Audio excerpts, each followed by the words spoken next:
అందరికీ నమస్కారం. రఘురామ్స్ గాంధీగిరి యూట్యూబ్ ఛానల్కి స్వాగతం, సుస్వాగతం. ఈరోజు మనం తీసుకున్నటువంటి అంశం, జీవితంలో మన యాటిట్యూడ్ ఎలా ఉండాలి, జీవితంలో ఎదగాలి అని అంటే మనం ఏ రకమైనటువంటి యాటిట్యూడ్తో ముందుకెళ్తే మనం అనుకున్నది సాధించగలుగుతాం అన్న దాని గురించి మనం మాట్లాడదాం.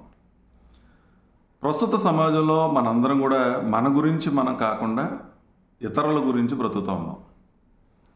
ఏ నిర్ణయం తీసుకోవాలన్నా కూడా మన మనస్సుకు నచ్చింది కాకుండా పక్క వాళ్ళు ఏమనుకుంటారో, ఎదుటి వాళ్ళు ఏమనుకుంటారో, బంధువులు ఏమనుకుంటారో అనేటువంటి ఆలోచనతోనే మన నిర్ణయాలు ఉంటా ఉన్నాయి.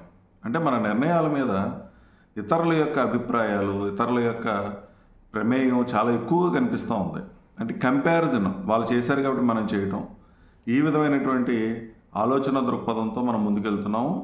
అందుకనే మన జీవితంలో చాలా అసంతృప్తి ఉంటుంది. ఎందుకంటే మనకు నచ్చినటువంటి పని మనం చేయట్లా, ఎదుటి వాళ్ళకి నచ్చినటువంటి పనిని, ఎదుటి వాళ్ళు ఆ పనిని మెచ్చుతారనేటువంటి ఆలోచనతో మనం చేస్తున్నాం. కానీ ఎవరికి వాళ్ళకి నచ్చినటువంటి పని చేయకపోవడమే ఈరోజు మనిషిలో అసంతృప్తికి లేదా విపరీతమైనటువంటి స్ట్రెస్కి ప్రధానమైనటువంటి కారణం. అయితే మనిషి తన గురించి తను బ్రతకడం అనేది నేర్చుకోవాలి. మనకి నచ్చినటువంటి పనిని మనం చేయాలి. మనం ప్రేమించేటటువంటి పని అయితే అది చాలా చక్కగా చేస్తాం. అంతేగాని ఎదుటి వ్యక్తికి నచ్చినటువంటి పనిని మనం ఇష్టపడి పని పూర్తి చేయాలని ప్రయత్నం చేస్తే మాత్రం అది సరైనటువంటి విధంగా వెళ్ళదు. ఈ సమాజం ఎలా ఉందనంటే, నువ్వు ఏ పని చేసినా సరే దాంట్లో తప్పులు వెతికేటటువంటి సమాజం ఎక్కువగా ఉంది. కాబట్టి మనం ఏం చేయాలని అంటే, మనకు నచ్చినటువంటి పనిని మనం చేసుకుంటూ పోవాలి. అంటే నీ గురించి నువ్వు ఆలోచించుకో.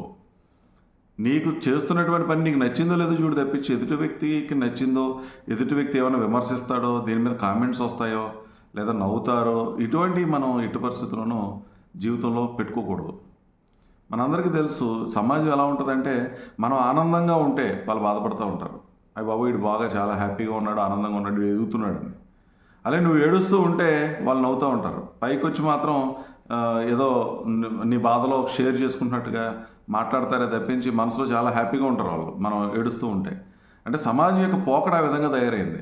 అందుకనే మనం ఏం చేయాలనంటే, ఎదుటి వ్యక్తి ఏమనుకుంటున్నాడు అన్నది అసలు నువ్వు లెక్క చేయాల్సిన అవసరం లేదు. అసలు డోంట్ కేర్, మనకు అసలు సంబంధమే లేదు. నీ గురించి నువ్వేమనుకుంటున్నావు అని అది నువ్వు చేసేటటువంటి ప్రయత్నం నువ్వు చెయ్యి. నువ్వు ఇష్టమైనటువంటి పనిని నువ్వు చేయి తప్పించి, అందుకనే పెద్దలు చెప్తూ ఉంటారనమాట, నువ్వు చేస్తున్నటువంటి పనిని ఇష్టపడు లేదా ఇష్టమైనటువంటి పని చేయి. ఈ రెండిట్లో మనం ఉండాలి తప్పించి, దాటి మనం కనుక చేస్తే ఎదుటి వ్యక్తి ఇష్టం కోసం, ఎదుటి వ్యక్తి మెప్పు కోసం, లేదా ఎదుటి వ్యక్తి ఏదైనా అనుకుంటాడనే దానికోసం కనుక మనం చేస్తే చాలా ఇబ్బంది అవుతూ ఉంటుంది. ఈరోజు కుటుంబంలో కూడా మన పిల్లల యొక్క చదువులు కూడా మనం అలాగే నిర్ణయిస్తూ ఉన్నాం. వాళ్ళకి పూర్తి స్వేచ్ఛ ఇవ్వట్ల.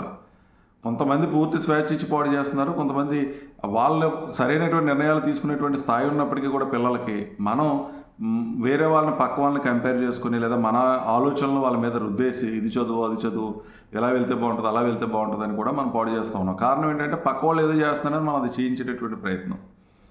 కాబట్టి ఈ విధమైనటువంటి ఆలోచన ద్వారా మనం ఉండకూడదు. ఒకటి, నువ్వు చేస్తున్నటువంటి పని నువ్వు ఇష్టపడటం, నువ్వు చేస్తున్నటువంటి పని నీ కుటుంబ సభ్యులకు ఇబ్బంది లేకుండా, నీ కుటుంబానికి ఇబ్బంది లేకుండా, వాళ్ళకి నువ్వు చక్కటి సమయాన్ని కేటాయిస్తూ, ప్రాధాన్యత ఇస్తూ, నీకు నచ్చినటువంటి పని నువ్వు చేసుకుంటూ పోవాలి తప్పించి, ఎదుటి వ్యక్తుల గురించి నువ్వు ఎట్టి పరిస్థితుల్లో ఆలోచించొద్దు. నీ గురించి నువ్వు ఆలోచించుకో. నీకు నచ్చినటువంటి పని నువ్వు చేయి. విమర్శలు అంటావా, విమర్శలు అలా వస్తూనే ఉంటాయి. నువ్వు ఎంత గొప్ప పని చేసినా విమర్శించేవాడు విమర్శిస్తూనే ఉంటాడు. నువ్వు ఆ విమర్శల్లో అది సద్విమర్శ అయితే, అంటే నీ శ్రేయస్సు కోరి లేదా నీకు మంచి జరుగుతుంది అనేటువంటి ఆలోచనతో ఎదుటి వ్యక్తి ఏదైనా విమర్శ చేస్తే ఖచ్చితంగా దాన్ని పరిగణలో తీసుకో, దాన్ని ఆచరించు. అంతేగాని నీ ఎదుగుదలను చూసి ఓరవలేక ఎవరైనా విమర్శలు చేస్తూ ఉంటే దాన్ని అదే పనిగా పట్టుకొని అనవసరంగా నువ్వు చేస్తున్నటువంటి పనిని ఆపేసి ముందుకెళ్లకుండా ఇబ్బంది పడేటువంటి పరిస్థితి, పరిస్థితులను పెట్టుకోవద్దు. నీకు నచ్చినటువంటి పనిని నువ్వు చేసుకుంటూ వెళ్ళు. లోకం గురించి నువ్వు ఎక్కువ ఆలోచించాల్సిన అవసరం లేదు. లోకం పోకడ ఎట్టి పరిస్థితుల్లోనూ ప్రస్తుత సమాజంలో బాగుండలేదు అనేటువంటి విషయాన్ని మనం గమనించాలి. నువ్వు అనుకున్నది నువ్వు సాధించాలని అనుకున్నప్పుడు ఖచ్చితంగా నీ వైఖరి ఈ విధంగానే ఉండాలి. నీ యాటిట్యూడ్ ఈ రకంగానే ఉండాలి.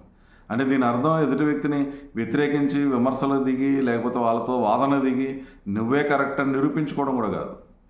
సమాజం అంటే అన్ని రకాల మనుషులు ఉంటారు, అన్ని రకాలైనటువంటి ఇష్యూస్ బయటకు వస్తూ ఉంటాయి.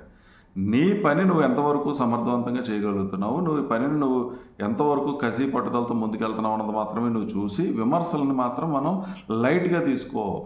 అంతేగాని నీ ఇష్టాలని ఎదుటి వాళ్ళ కోసం మార్చుకోకు, కంపేర్ చేసుకోకు. వాళ్ళు చేశారు కాబట్టి నువ్వు చేయాలనే ఆలోచన వద్దు. వాడు ఏదో అన్నాడు కాబట్టి నీకు నచ్చినటువంటి పనిని నువ్వు విడిచిపెట్టేటువంటి ప్రయత్నం చేయొద్దు. నువ్వు అనుకున్న దాంట్లో నువ్వు దూసుకెళ్ళిపోయేటటువంటి తత్వం నీకు ఉండాలి. నీకు మంచి అనిపించాలి, నీకు ఆత్మసంతృప్తి ఉండాలి. నువ్వు చేస్తున్నటువంటి పనికి నీకు కరెక్టు అని అనిపిస్తే ఖచ్చితంగా అది నువ్వు ముందుకెళ్ళు. చెక్ చేసుకో. ప్రతి మనిషికి తను చేస్తున్నటువంటి పని మంచో చెడో తెలుసు, దానివల్ల వచ్చేటటువంటి పర్యవసానాలు కూడా తెలుసు. నువ్వు నీ మనస్సును నియంత్రించుకొని మంచి పని వైపు వెళ్ళు. ఏదైనా ఏ సందర్భంలోనైనా నీ మనసు తప్పు వైపు తీసుకువెళ్తూ ఉంటే, నీ మనసు అది తప్పని చెబితే ఖచ్చితంగా నువ్వు కంట్రోల్ చేసుకో, ఆపు. దాన్ని ఎట్టి పరిస్థితుల్లో ముందుకెళ్ళడానికి ప్రయత్నం చేయకు. అందుకని మంచి చెడుల విశ్లేషణ మనకు తెలుసు. నువ్వు మంచి అని నమ్మిన దాన్ని నువ్వు బలంగా ముందుకు తీసుకెళ్ళేటువంటి ప్రయత్నం చేయ తప్పించి వాళ్ళు ఏదో అనుకున్నారు వీళ్ళు ఏదో అనుకున్నారని మాత్రం ఎట్టి పరిస్థితుల్లోనూ నువ్వు భావించొద్దు. నీ గురించి నువ్వు ఆలోచించుకో. మిగతా అన్ని విషయాలని నువ్వు విడిచిపెట్టు. మన మనసులో కూడా చాలా సమస్యలు ఉంటాయి, చాలా ఇబ్బంది పెడతా ఉంటుంది నిర్ణయం తీసుకునేటువంటి క్రమంలో. నువ్వు దాన్ని అటువంటిదే కూడా నువ్వు జాగ్రత్తగా ఆలోచించుకొని నిర్ణయం తీసుకో. నీ మనసు ఏదన్నా తప్పుగా చెప్తూ ఉంటే దాన్ని కంట్రోల్ చేసుకో. చాలామంది ఏంటంటే తాత్కాలికమైనటువంటి ఆనందాల కోసం, తాత్కాలికమైనటువంటి సుఖాల కోసం మనం అడ్డదారులు తొక్కేస్తూ ఉంటాం, అటు ఇటు వెళ్ళిపోతూ ఉంటాం, స్టెబిలిటీగా ఉండం. ఎప్పుడైతే మనం స్టెబిలిటీగా ఉండమో మన క్యారెక్టర్ కూడా పాడైపోయేటువంటి పరిస్థితి ఉంటుంది. కొన్ని సందర్భాల్లో ఇబ్బందులు ఉంటాయి, ఇబ్బందులు ఖచ్చితంగా ఫేస్ చేయాలి. నువ్వు ఎప్పుడైతే ఇబ్బందులు ఖచ్చితంగా ఫేస్ చేసుకుంటూ ముందుకెళ్ళావో వెంటనే నీకు ఒక విజయం ఉంటుంది, ఒక ఆనందం ఉంటుంది. అది వచ్చేటంత వరకు మనం వెయిట్ చేయాలి.